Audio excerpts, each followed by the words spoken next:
Today's video is going to be what does it mean to be a woodsman?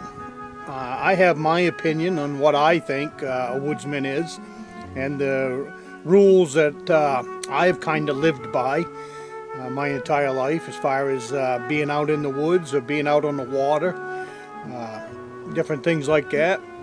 They haven't always lined up with the state of Maine's idea on rules and regulations.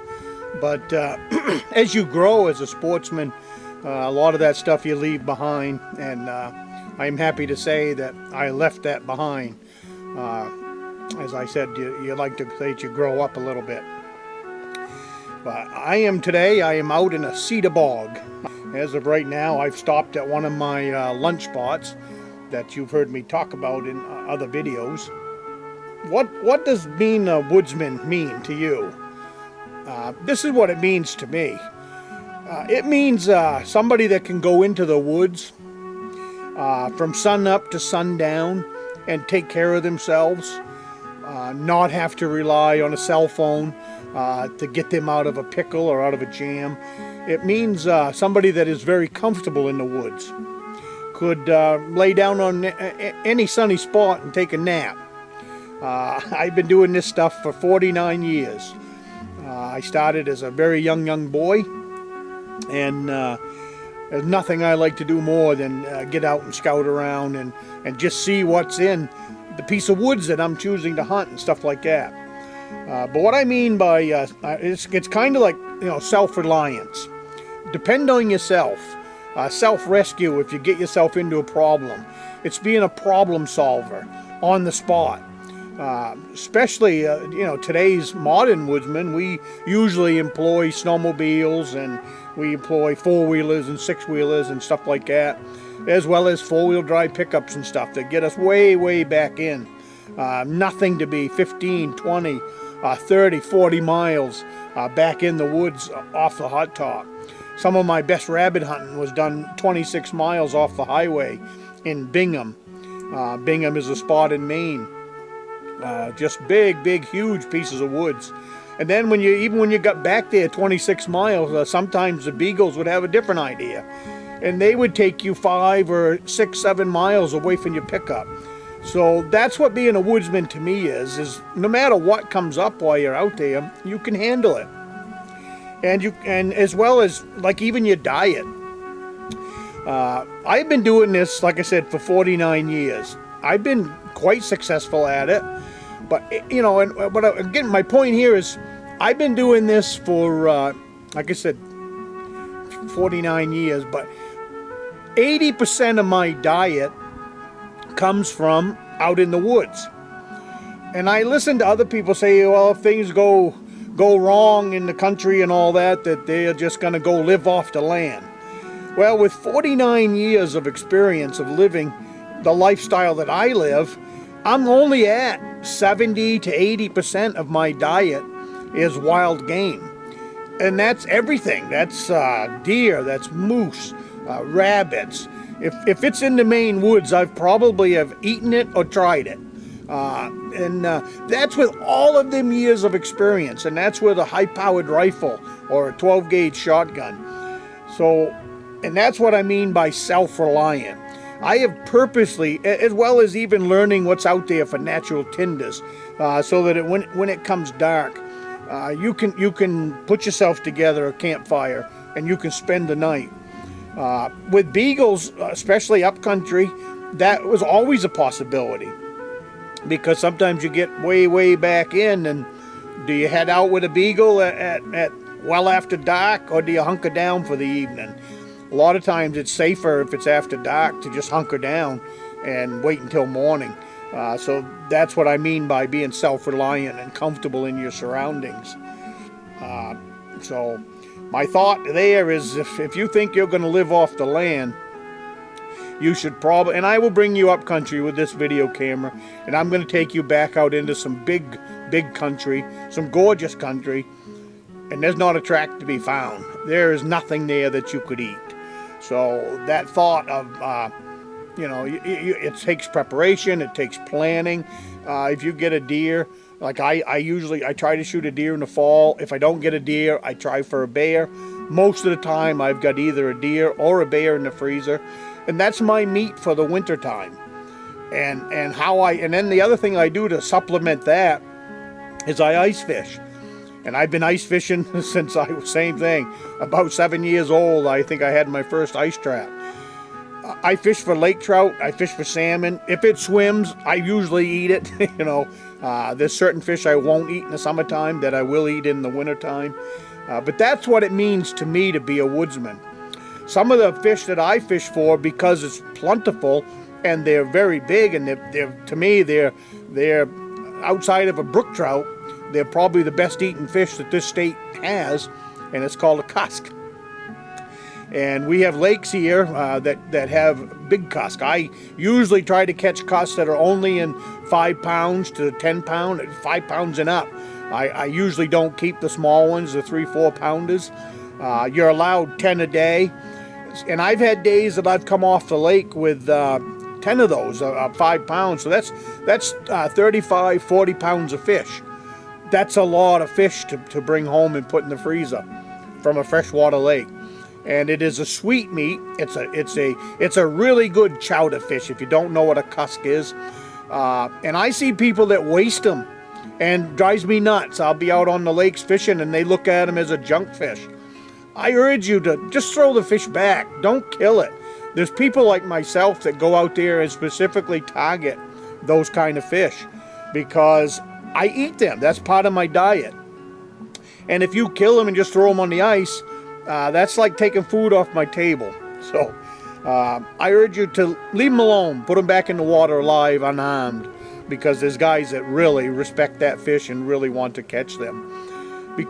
The reason I catch those is, number one, nobody else is fishing for them for whatever reason. I don't know.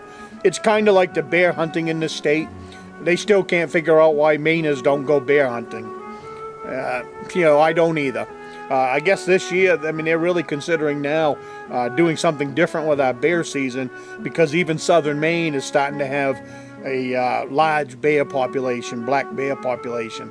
So it's something that we're going to have to deal with somehow.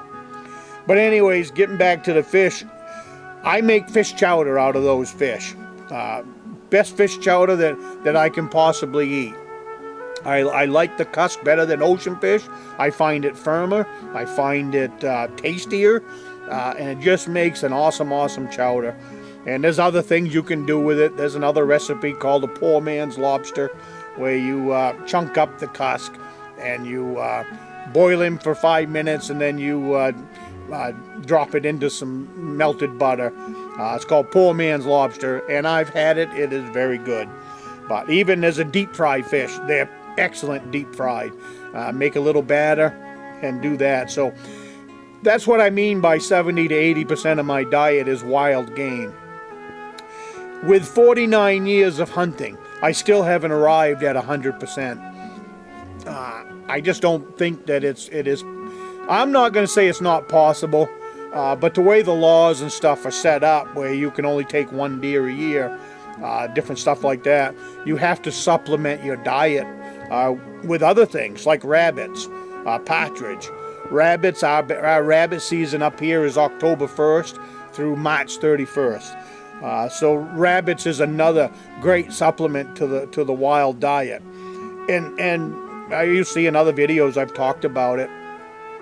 On average, we don't hunt as hard on the rabbits as we used to. Just with age and stuff, you start to slow down. But we used to shoot 80 to 100 rabbits per year. You can get off one rabbit. You make him into a stew, a rabbit stew. You can feed 2 or 3 guys on that for 2 or 3 times, especially if you put in 2 rabbits. And you're allowed 4 rabbits a day. But even with dogs, getting 4 rabbits a day. Now I've hunted rabbits for almost 30 years. I've only limited out 2 or 3 times at the most. And that's with beagles that run really good, and sometimes with more than 2, 3, 4 beagles on the ground. So getting back to shooting 4 rabbits a day, that's a pretty tall task.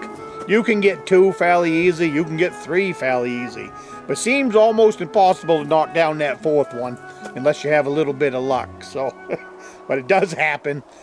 But that's my idea of what a woodsman is somebody that truly can live off the grid, if had to be. And like I said, I consider myself only 70 to 80% there as far as my diet goes.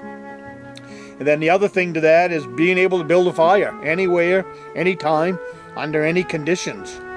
So that's and just plain being a good sportsman while you're out there. You know, if you see an animal that you can help, you help it. You don't shoot an animal unless you're going to eat it. I was raised that if you're going to kill it, you're going to eat it. So, and as an adult, I've still lived that way. If I take an animal's life, I eat it. That's just the way I was raised and the way I was taught. So I think that's probably a pretty good rule for other woodsmen to live by.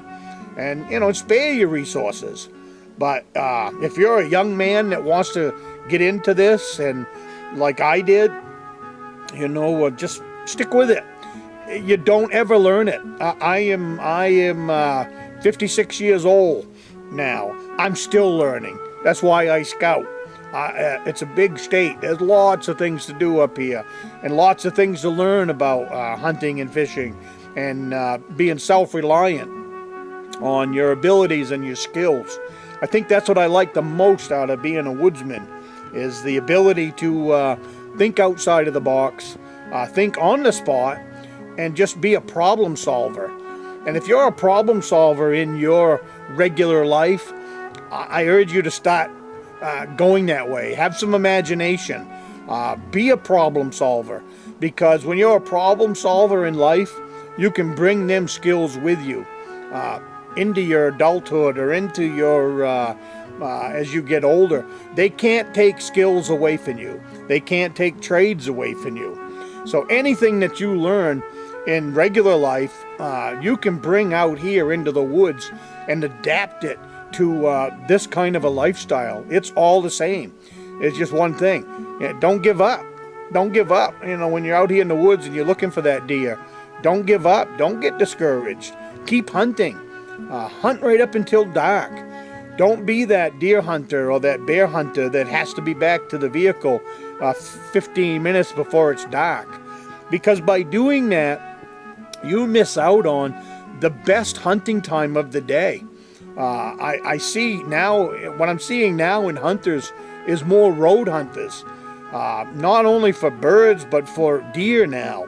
I am seeing more vehicles that drive on the hot top the last hour before dark, 2-3 miles an hour, just looking up into the woods.